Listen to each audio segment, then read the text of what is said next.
Hi friends, today தனி வட்டியில் ஒரு சம் பார்ப்போம்.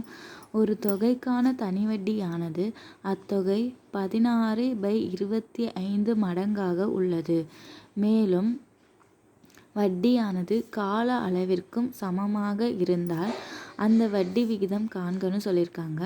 இப்போ ஒரு தொகைக்கான தனி வட்டி அந்த தொகையோட 16/25 மடங்காக உள்ளது. இப்போ தொகை 5000னா அதனோட வட்டி 16/25 மடங்காக இருக்குன்னு சொல்லியிருக்காங்க. அதே மாதிரி கால அளவும் வட்டி விகிதமும் சமமாக இருக்குன்னு சொல்லியிருக்காங்க. ஸோ நமக்கு வட்டி வீதம் எவ்வளோன்னு கேட்டிருக்காங்க. ஆல்ரெடி நம்ம பார்த்த கணக்கு மடங்கு ஆகிறது தான் சொல்லியிருப்பாங்க. இங்கே மடங்காக உள்ளதுன்னு சொல்லியிருக்காங்க. இதுதான் நம்ம இந்த பாயிண்ட் மட்டும்தான் கொஞ்சம் கேர்ஃபுல்லாக பார்க்கணும். இதை நம்ம மெத்தடில் போடுவோம். 100 × n × r, இங்கே p, இங்கே SI.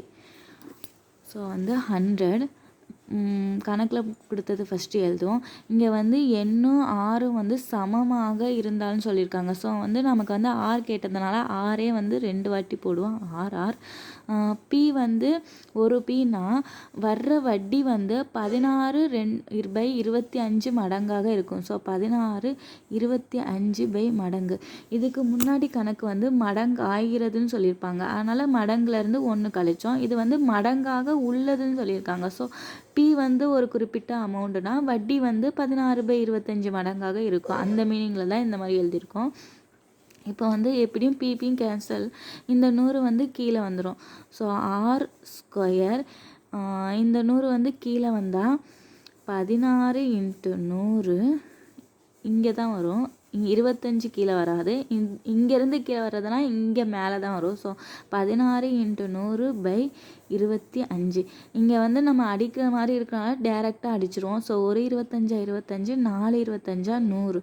r², இங்கே 16 × 4 64.